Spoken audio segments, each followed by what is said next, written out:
Hi. What if I could tell you that giving birth actually isn't terrifying? These are the 7 reasons why I experience a pain-free birth. Everything I'm going to say is my truthful experience. Some things will absolutely shock you. Number 1, it's a mind game. Labor and birth is absolutely a mind game. Now, if you can get a hold of your mind, if you can do things to help you feel relaxed, help you feel like you know what's happening, if you are a goal person, I would suggest asking your midwife beforehand to give you updates on how you are progressing. A lot of people tend to not like the cervical check where they check to see how much you're dilated.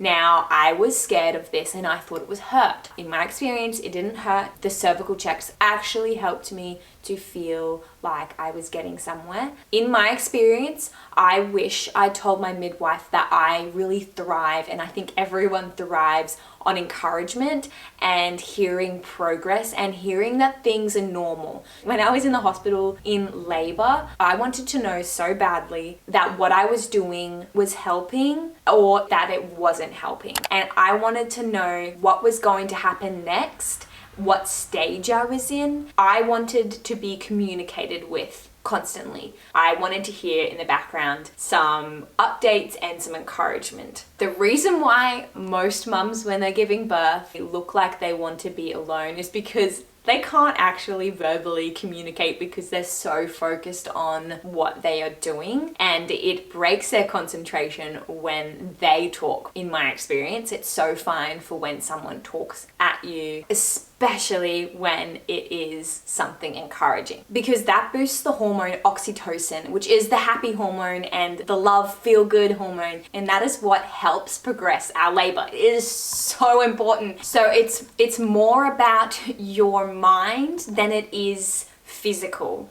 While your body does the physical work for you and you can get into positions, it's so much of your mind. That's why also prayer helps so much, because you can help refocus your mind when you are praying, and hearing scripture will immensely help the progression of labor.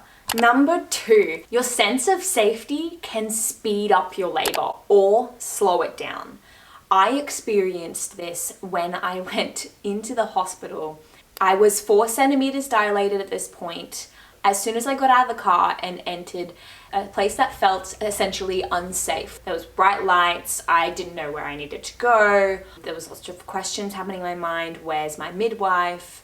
I experienced this thing where your labor completely stops, and I thought, geez, am I actually faking this? Like, did I not just go through my labor at home to get to this point, and I come to the hospital and it absolutely completely stops? That freaked me out. Now, I heard from my midwife that that's completely normal, that happens, and she said when you are not feeling safe, your body naturally just stops progressing. In order for myself to have contractions, I went into a dark room and I went somewhere where I could feel safe, and then my contractions started again. And why I bring this up, the sense of safety, the theme of safety kind of happened all throughout my labor experience. When I was in the birthing suite, when I was pushing, when I was experiencing normal active labor, I felt in my head that I had unanswered questions,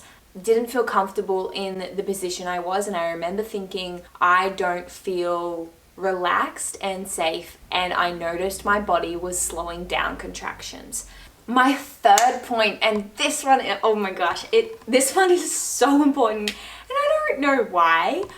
I have talked to many women, and a lot of women don't know to use this, and I have no idea why. It should be the number 1 thing being taught to people, and that is breathing. Breathing is everything. Breathing is what made me experience a pain-free labor. The J breath made me go from feeling pain to completely feeling no pain at all. There was a moment when we were driving to the hospital. I tried to test if I was still having contractions. I stopped using the breathing technique just to try to see if I was progressing in actually having contractions. because when you go to the hospital, you need to be progressing and you need to be 4 centimeters dilated, I'm pretty sure, in order to be admitted. Otherwise, they send you home. So I was like, let's see if I'm still having contractions because I can't feel them anymore. And I stopped using the breathing technique and oh my goodness, I felt them. And I was like, oh, I am using that breathing technique for the rest of my labor and birth. And I did. And every time I would not use that breathing technique, I would feel the pain. Using breathing techniques, and the breathing technique that I specifically used promotes your body to stretch and slowly open up. And that is why when I went to the hospital, they were like, you're progressing really fast. And they were like, whatever you're doing, keep doing it because it's working. Just hearing those words from the midwife was like, okay, I've got this. This is easy. This is another thing I wish I was told before giving birth. Tearing doesn't have to hurt.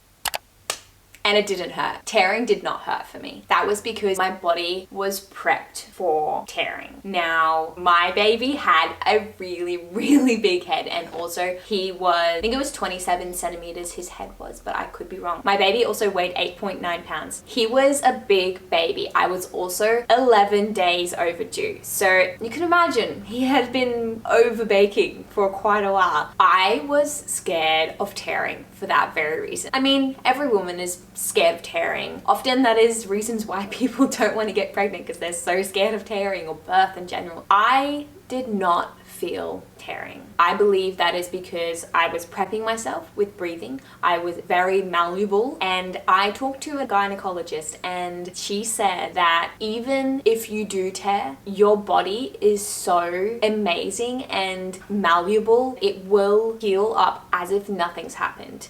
You were designed to give birth. And I had a 2nd degree tear. Also, the healing process and the stitches, that's something that I did not know about, what that will feel like and what that is like. And in the postpartum stage, the healing for tearing, that wasn't even much of an issue. I thought it would be way worse than what it was. Your body heals amazingly. Getting stitches, that was also not that bad because I was just holding my baby for that whole time. I did have gas for getting stitches just because they said, do you want gas? And I was like, sure, that's fine. But I didn't have any sort of medication, nothing for my actual birth. Number 5, I wish I could tell myself, don't fear the ring of fire because you won't feel the ring of fire. I have heard so many stories of people saying, oh my gosh, the ring of fire was the worst thing. Oh my gosh, just wait for the ring of fire. And what ring of fire? I did not feel the ring of fire. And I definitely think that was because I was so prepped with breathing. My body was probably so loose and stretchy that I just didn't feel the ring of fire. I wasn't an elastic band, that's for sure. Number 6, positions matter. Positions matter so much. Gravity is your friend. Oh my gosh, the amount of women that I see giving birth on a bed is insane. Often you feel more pain when you're laying on your back. From my experience, when I stood up and I used gravity, and when I was doing squats and I used gravity, my baby came out so fast. Don't stay in the same positions. Move around. Walk, lay on a ball, squat. Do the sumo squat where you do a deep squat. That is amazing. And number 7, my last thing I wish I knew before giving birth. And I really wish I knew this one because some things I thought, I'm prepped on this. I know that I have to do this breathing technique. I know that I need positive affirmation. Tip number 7, water birth can slow your labor down.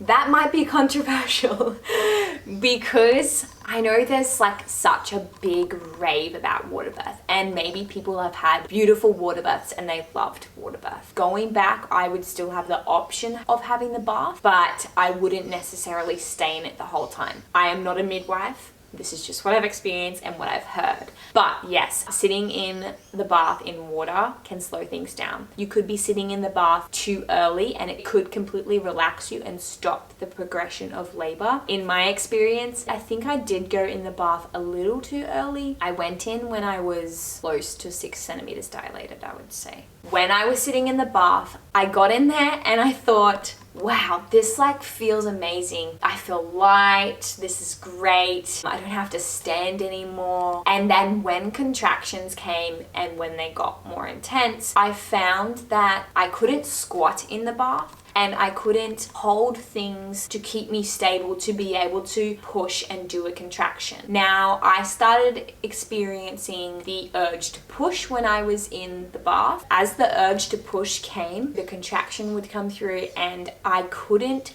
push properly. I noticed that I would float. I would try and push and then I would float up all the way till the top of the water. And I was just like so frustrated in my head. And I stayed in the bath so long. And I think I stayed in there for like maybe 3 hours. And for a lot of that, I was trying to push the baby out. This is when I noticed a decline in my motivation. I started feeling sad that I couldn't do this. I was progressing so quick and then suddenly I was slowing down. And this really frustrated me. I know my midwives were probably like, come on, Bridie, like it's okay. They were trying their best. I noticed my loss of motivation, slowed down my contractions. I didn't get big enough contractions to be able to push properly. I was too buoyant in the water, so I felt frustrated. I so longed to have the idea of giving birth in the water. I heard that it's a beautiful experience. The baby comes out in the water because they've already been in the water, and I wanted to hold on to that. Something I wish I did was get out of that water, forget the idea of having a water birth, and do it standing up. And eventually I thought, I've got to get out of this bath. And once I did, I went out of the water. I felt my baby absolutely weighing down so heavy on me. And I was like, this is what's going to happen. I'm going to give birth standing up. And sure enough, I did. I did a couple squats. I went out of the water. I attempted to go in the shower and I laid down on the ground. That didn't work. And then I think 10 to 15 minutes later, I went from that position and I started walking. As I was stepping, I was getting bigger and bigger contractions because of the weight and the gravity pushing the baby down that was able to help me to push. I was excited. I was getting encouragement at this point, I noticed. They were saying, we can see the baby's head. They were saying things like, you're going to give birth. And I was hearing all this encouragement, and that gave me the motivation to push the baby out. I felt like I have got this. I was so happy at this point. I could not feel any tearing. I could not feel the ring of fire. And then my baby came out and then they grabbed him. He shot out so quickly. Obviously I was standing, so